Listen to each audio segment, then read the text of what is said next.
이번 시간은 애프터 이펙트 세 번째 시간으로서 작업을 위한 파일을 가져오는 다양한 방법에 대해서 알아보도록 하겠습니다.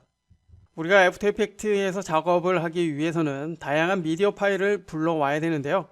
애프터 이펙트에서 지원이 되는 미디어 파일은 오디오 파일, 스틸 이미지 파일, 여기서 스틸 이미지 파일은 일반적인 사진 파일이라고 이해를 하시면 됩니다. 그리고 동영상 파일과 번호가 붙은 시퀀스 파일, 그리고 포토샵에서 작업한 PSD 파일 등 다양한 미디어 파일을 가져와서 사용을 할 수가 있습니다.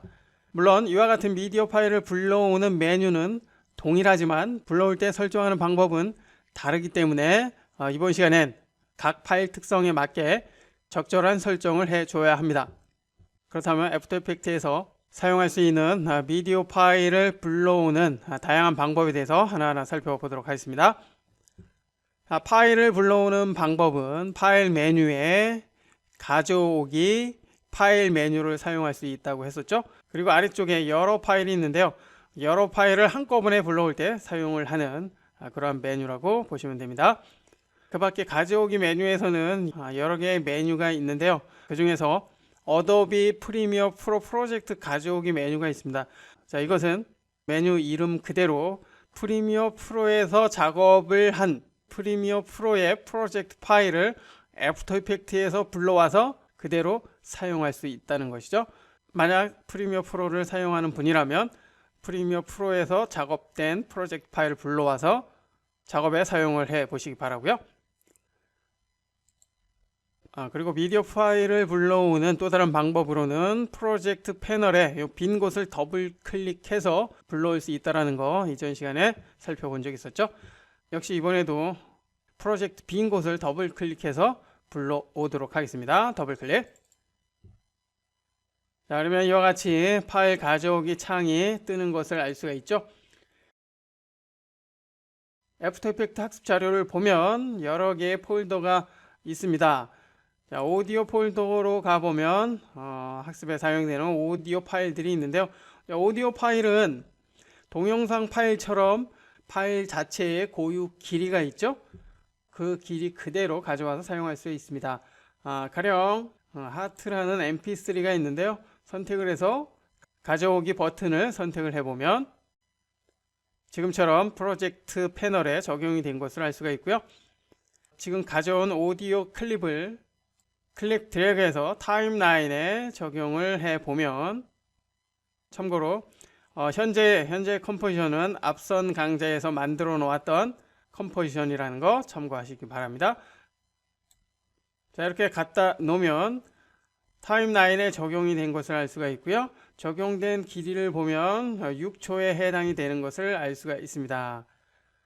오디오 레이어의 소리를 들어보기 위해서는 스페이스바를 누르거나, 자, 오른쪽에 미리 보기 패널이 있죠. 선택을 해봅니다. 자, 그러면 미리 보기 패널이 활성화되는 것을 알 수가 있고요. 참고로 미리 보기 패널이 보이지 않는다면 창 메뉴, 즉 윈도우 메뉴에서 해당 작업 패널을 선택을 해주면 됩니다. 참고하시고요. 자, 미리 보기를 보면은 단축키로 스페이스바를 사용할 수 있다는 거 알 수가 있고요. 바꿔주고자 한다면 원하는 단축키 조합을 선택을 해주면 됩니다. 그리고 위쪽에는 버튼들이 있는데요. 맨 앞쪽으로 이동을 하기, 맨 뒤쪽으로 이동을 하기, 그리고 가운데는 재생을 할 수 있는 플레이 버튼이 있습니다. 이제 소리를 들어보기 위해서 플레이 버튼을 눌러봅니다.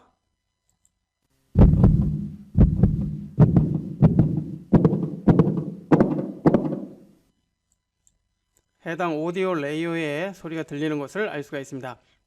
만약 오디오 파일을 불러왔는데도 불구하고 소리가 들리지 않는다면 해당 레이어를 한번 열어봅니다. 열어서 파형이 이렇게 정상적으로 나타나는지 확인을 해 보고요. 만약 파형이 없다면 해당 오디오 파일에 문제가 있는 것이기 때문에 소리가 들리지 않습니다. 이 부분은 문제 해결을 한 후에 다시 가져와서 작업을 해줘야 되겠고요. 만약 오디오 파형에 문제가 없는데도 소리가 들리지 않는다면 스피커 장치에 대한 설정을 해줘야 되는데요. 설정을 해주기 위해서 편집 메뉴에 환경 설정, 자, 그리고 오디오 하드웨어 쪽으로 들어가 봅니다. 그러면 환경 설정 창이 열렸고요. 방금 선택한 오디오 하드웨어 항목이 자동으로 열리는 것을 알 수가 있습니다. 여기에서 기본 출력 장치를 여러분이 사용하는 출력 장치, 즉 스피커 장치를 선택을 해주면 됩니다. 자, 이렇게 기본 출력 장치를 정상적으로 설정을 했다면 소리 또한 정상적으로 들리기 때문에 만약 소리가 들리지 않는다면 이처럼 오디오 하드웨어에 대한 기본 출력 장치를 설정을 한 후에 작업을 해 주시기 바랍니다. 그리고 또한 설정을 했다면 애프터 이펙트를 종료를 했다가 다시 열어줘야 된다는 거 참고하시기 바랍니다. 자, 오디오 파일을 불러오는 방법에 대해서 살펴봤고요. 뭐 특별한 건 없었죠? 계속해서 이번에는 동영상 파일을 불러와 보도록 하겠습니다. 더블 클릭. 동영상 파일 또한 특별히 가져오는 방법에 대한 어려운 점은 없는데요. 비디오 폴더로 들어가서 어떤 파일을 한번 불러와 볼까요? 자, 두 번째는 빌리아드 파일을 불러옵니다. 현재 길이는 4초로 되어 있는데요. 동영상 파일 또한 정해진 길이가 있기 때문에 그 길이만큼 사용이 된다는 거 참고하시고요. 선택. 자, 여기에서 아래쪽에 컴포지션 만들기라고 있는데요. 이 옵션을 체크한 상태에서 가져오게 되면 선택된 이 비디오 클립의 규격에 맞는 컴포지션이 자동으로 생성이 되면서 적용이 됩니다. 자, 이 부분은 작업 상황에 맞게 설정을 해 주시기 바라고요. 이번에는 컴포지션 만들기를 해제한 상태에서 가져와 보도록 하겠습니다. 가져오기 버튼. 자, 그러면 이렇게 비디오 파일 또한 프로젝트 패널에 적용이 된 것을 알 수가 있고요. 작업에 사용을 하기 위해서 클릭 드래그해서 원하는 타임라인에 적용을 해주면 되겠죠. 위쪽에 적용을 할 것인지 아래쪽에 적용을 할 것인지 이 부분은 여러분이 원하는 대로 선택을 해주면 됩니다. 적용이 됐고요. 적용된 클립의 길이를 보니까 5초가 조금 안 되는 것을 알 수가 있죠. 자, 역시 확인을 해봅니다. 스페이스바. 스페이스바를 다시 한번 눌러봅니다. 스페이스바를 눌렀을 때 재생이 되고요. 다시 한번 눌렀을 때는 정지가 되는데요.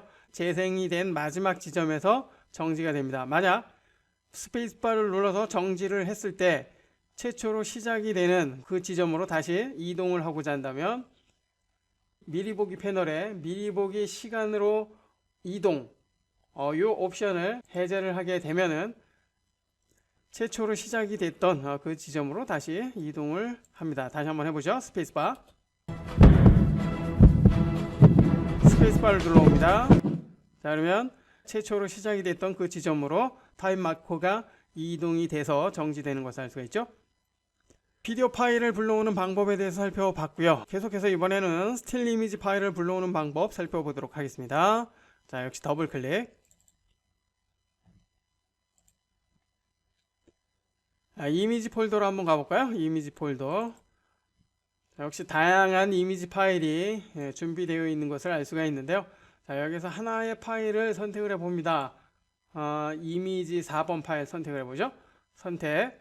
이미지 파일은 시퀀스 형태의 파일로 불러올 수 있는 옵션이 있는데요. 아래쪽으로 이동을 해보면은 임포터 JPG 시퀀스라는 옵션이 있습니다. 현재 자동으로 체크가 되어 있는데요. 시퀀스 옵션이 체크가 된 상태에서 불러오게 되면 번호가 붙은 이 파일이 하나로 합쳐진 상태에서 즉 동영상 파일처럼 불러와집니다. 이 부분은 나중에 살펴보기로 하고요. 이번에는 해제를 하고 불러옵니다. 가져오기. 자, 역시 이미지 파일이 적용이 된 것을 알 수가 있고요.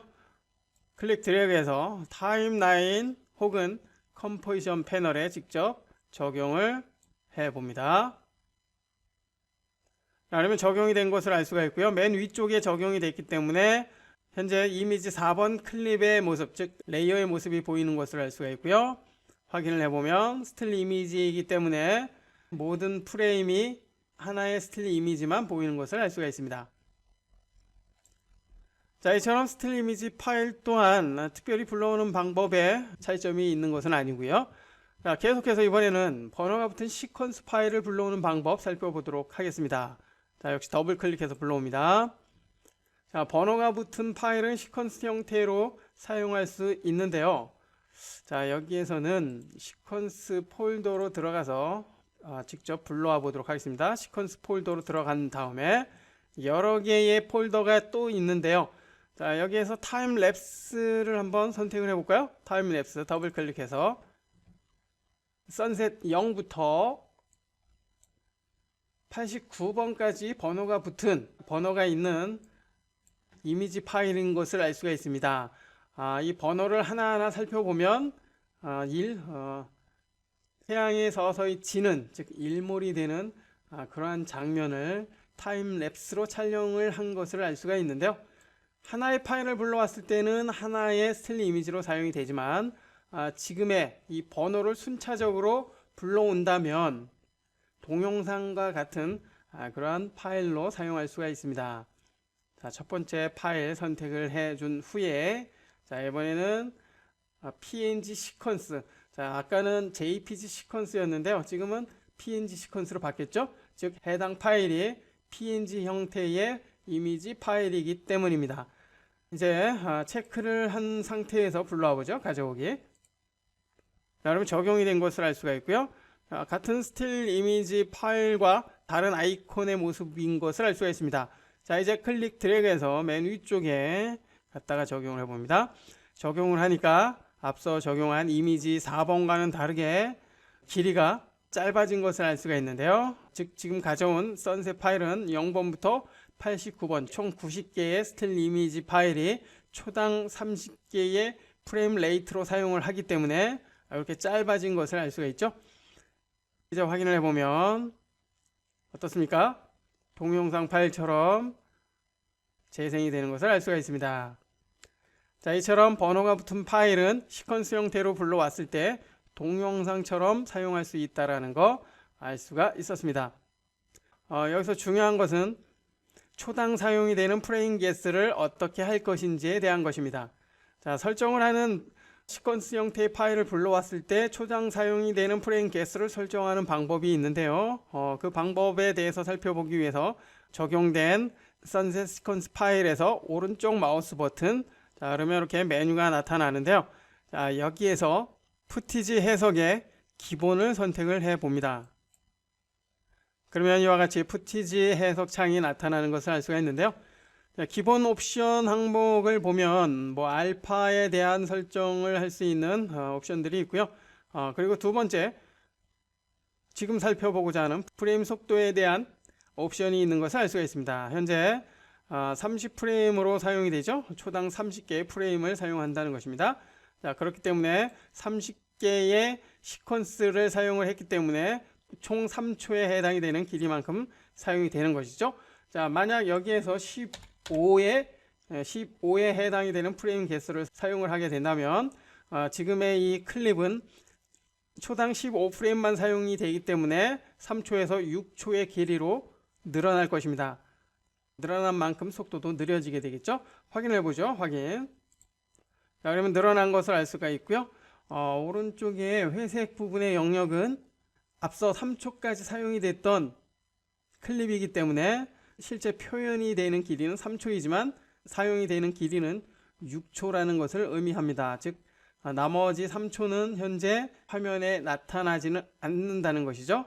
나타나게 하기 위해서는 해당 클립의 아웃점에 마우스 커서를 갖다 놓고 클릭 드래그해서 이렇게 늘려서 살려주면 됩니다. 자, 그러면 모든 레이어의 모습이 나타난 것을 알 수가 있고요. 확인을 해볼까요? 확인을 해보면 6초에 해당이 되는 길이만큼 늘어난 것을 알 수가 있고요. 늘어난 만큼 재생이 되는 속도도 느려진다는 것을 알 수가 있습니다. 스페이스바를 눌러서 확인해 보죠. 슬로우 비디오로 표현이 되는 것을 알 수가 있죠. 스페이스바. 자, 이처럼 시퀀스 파일은 번호가 붙은 파일의 순서를 자동으로 합쳐진 상태, 즉 동영상 파일처럼 사용할 수 있다는 거 알 수가 있었고요. 자, 계속해서 파일 가져오기 창을 열어줍니다. 다시 한번 시퀀스. 자, 이번에는 시퀀스 관객 환호라는 이 폴더인데요. 들어가 보죠. 자, 그러면 실루엣 형태의 이미지 파일인 것을 알 수가 있고요. 자, 역시 첫 번째 번호 파일 선택을 해준 다음에 시퀀스 체크한 다음에 불러와 보죠. 가져오기 버튼. 자, 그럼 적용이 된 것을 알 수가 있고요. 끌어다 타임라인 맨 위쪽에다가 적용을 해 봅니다. 이 시퀀스 레이어는 상당히 길다라는 것을 알 수가 있는데요. 확인을 해보면 자, 이처럼 실루엣 형태의 관객이 환호하는 그러한 모습인 것을 알 수가 있습니다. 자, 여기서 참고할 점은 지금의 이 검정색 환호하는 사람들의 모습을 제외하고 나머지 부분이 투명하기 때문에 투명한 영역은 아래쪽 레이어의 모습이 나타난다는 것을 알 수가 있습니다. 자, 이처럼 시퀀스 파일을 불러올 때도 투명한 영역이 있는 알파 채널이 포함된 시퀀스 파일을 불러올 때는 이렇게 투명한 영역을 그대로 보존한 상태, 즉 합성하기 위한 상태로 가져올 수 있다는 거 알 수가 있습니다. 자, 이 또한 재설정을 해줄 수가 있는데요. 관객 환호 요 클립에서 오른쪽 마우스 버튼, 아까 사용을 했던 것처럼 푸티지 해석의 기본을 선택을 해 봅니다.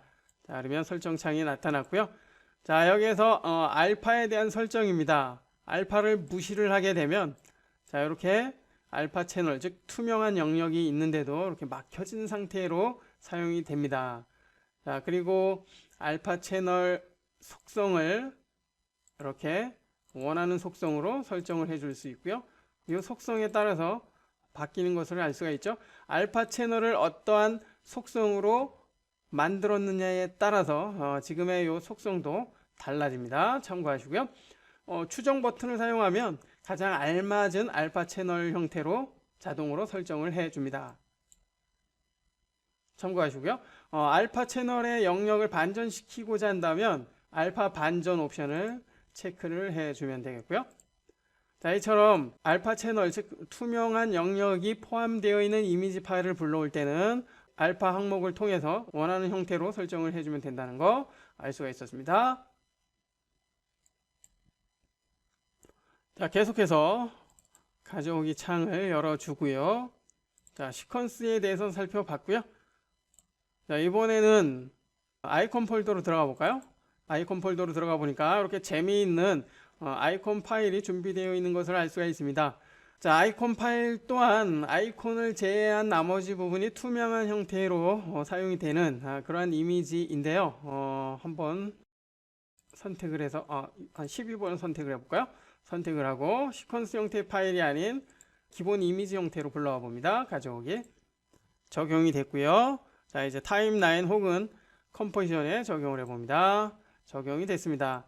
적용된 모습을 보니까 아이콘을 제외한 나머지 부분이 투명하게 적용이 된 것을 알 수가 있습니다. 자, 이렇듯 투명한 정보가 있는 알파 채널 이미지는 투명한 상태로 가져올 수 있기 때문에 다른 이미지와 합성을 해줄 수 있다는 거 알 수가 있었습니다.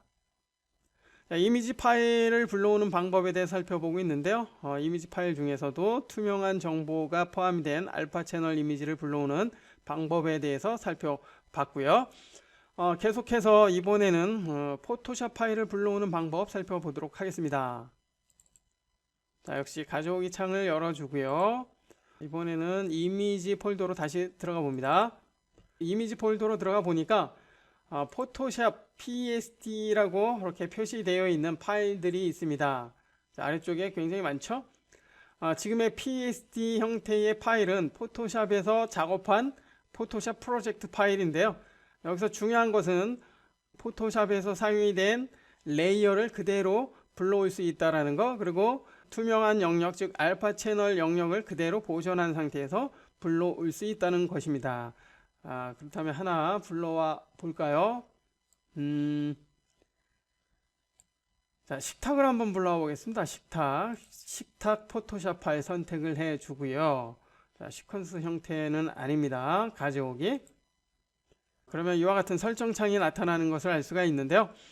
자, 포토샵 파일은 이처럼 포토샵에서 작업한 속성을 어떠한 형태로 사용을 할 것인지에 대한 설정을 해줄 수가 있습니다. 자, 먼저 맨 위에 가져올 파일 종류가 있는데요. 푸티지, 그리고 컴포지션, 레이어 크기 유지 세 가지 옵션이 있습니다. 먼저 푸티지를 선택을 해봅니다. 자, 그리고 아래쪽에 레이어 옵션은 병합된 레이어와 레이어 선택이 있는데요. 만약 지금 불러오는 식탁 포토샵 파일에 사용이 된 레이어가 여러 개가 있을 때 사용된 여러 개의 레이어를 하나로 합쳐진 상태로 불러오고자 한다면 병합된 이미지를 선택을 해주면 됩니다. 확인. 자, 그러면 하나의 포토샵 파일 형태로 적용이 된 것을 알 수가 있고요. 그러면 이처럼 한 덩어리로 합쳐진 상태로 불러와진다는 것을 알 수가 있습니다. 자, 계속해서 자, 식탁 선택을 해주고요. 다시 한번 가져오기. 이번에는 레이어 선택을 해봅니다. 레이어 선택을 해주면은 사용이 된 레이어를 개별로 선택할 수 있는 옵션이 활성화되는데요. 자, 여기서 프라이팬만 선택을 해서 가져오게 되면 프라이팬만 가져오게 됩니다.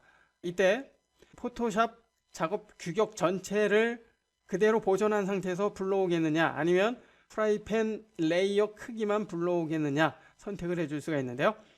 아래쪽에 푸티지 치수를 통해서 설정을 해줄 수가 있습니다. 레이어 크기로 불러오게 되면 프라이팬의 크기에 맞는 그 크기만큼만 불러오게 되겠고요. 확인. 적용을 해보면 자, 이렇게 프라이팬 크기만큼만 적용이 된 것을 알 수가 있고요. 다시 한번 레이어 선택, 프라이팬 선택을 해주고요. 이번에는 문서 크기를 선택을 해서 가져옵니다. 확인. 자, 적용을 해보면 프라이팬만 가져온 건 같지만 크기를 보면 도큐멘트 크기 전체가 그대로 반영이 된 것을 알 수가 있습니다. 이처럼 포토샵 파일을 불러올 때는 다양한 형태로 설정을 해서 불러올 수 있다는 거 알 수가 있었고요. 계속해서 또 다른 설정을 통해서 불러와 봅니다. 식탁 선택을 해주고요. 가져오기. 자, 이번에는 컴포지션 선택을 해봅니다. 컴포지션을 선택을 하게 되면 새로운 컴포지션이 만들어지면서 포토샵에서 작업했던 레이어가 그대로 적용이 되는데요. 여기에서는 레이어 옵션을 통해서 설정이 가능합니다. 현재 위쪽에 편집 가능한 레이어 스타일, 그리고 아래쪽에 레이어 스타일을 푸티지로 병합 이렇게 되어 있는데요. 만약 포토샵에서 레이어 스타일 기능을 통해서 작업을 한 그러한 레이어일 경우에는 그 레이어 스타일을 애프터 이펙트에서도 편집을 할 수 있는, 즉 수정을 할 수 있는 그러한 형태로 불러올 것인지, 아니면 그냥 일반적인 이미지 형태로 불러올 것인지 설정을 해줄 수가 있는데요. 아래쪽에 레이어 스타일을 푸티지로 병합을 하게 된다면 포토샵에서 사용을 한 레이어 스타일은 애프터 이펙트에서 작업을 해줄 수가 없습니다. 만약 애프터 이펙트에서 레이어 스타일의 작업을 재설정을 할 가능성이 있다고 한다면 위쪽에 편집 가능한 레이어 스타일로 불러오는 것이 좋습니다. 참고하시고요. 확인 버튼을 눌러서 적용을 해봅니다. 자, 그러면 식탁이라는 이름의 새로운 컴포지션이 만들어진 상태로 불러와진 것을 알 수가 있고요. 자, 이 컴포지션을 더블 클릭해 보면 해당 컴포지션이 열린 것을 알 수가 있고요. 컴포지션 안에는, 즉 타임라인에는 포토샵에서 작업이 됐던 다양한 레이어가 이렇게 그대로 적용이 된 것을 알 수가 있습니다. 지금의 컴포지션의 규격은 포토샵에서 작업을 했던 도큐멘트 규격과 동일한 규격으로 만들어진다는 거 참고하시고요. 자, 한 번 더 살펴봅니다. 식탁 선택을 해주고요. 가져오기. 이번엔 마지막으로 컴포지션 레이어 크기 유지. 자, 지금의 이 방식은 컴포지션이 만들어지면서 적용이 되는 방법은 앞서 살펴본 컴포지션과 동일하지만 컴포지션에 사용이 되는 이 레이어들의 크기는 해당, 즉 포토샵에서 사용을 했던 그 레이어의 크기 그대로 유지된 상태로 적용이 됩니다. 살펴볼까요? 확인. 적용이 됐고요. 새로운 컴포지션이 만들어진 상태로 적용이 됐습니다. 식탁 2번이라는 이름으로 말이죠. 더블 클릭해 봅니다. 자, 그러면 식탁 2번 컴포지션이 열렸고요. 확인을 한번 해봅니다. 잎사귀. 자, 잎사귀를 선택을 하니까 잎사귀에 해당이 되는 레이어 선택이 됐죠. 레이어의 크기를 보니까 해당 레이어 크기만큼만 반영이 된 것을 알 수가 있죠. 프라이팬도 마찬가지고요. 자, 그렇지만 이전에 불러왔던 식탁으로 가보면 잎사귀, 자, 잎사귀의 크기가 아니라 해당 도큐멘트, 즉 컴포지션의 크기만큼 불러와진 것을 알 수가 있습니다. 자, 이처럼 포토샵에서 사용이 됐던 레이어 크기만큼만 불러오느냐, 아니면 컴포지션의 크기 전체를 불러오느냐에 대한 차이는 작업 상황에 따라서 달라지기 때문에 여러분들이 실제 작업을 할 때 여러분이 편하게, 즉 효율적으로 작업할 수 있는 그 방식 그대로 가져오면 됩니다. 자, 지금까지 애프터 이펙트에서 사용이 되는 다양한 미디어 파일을 불러오는 방법에 대해서 살펴봤습니다.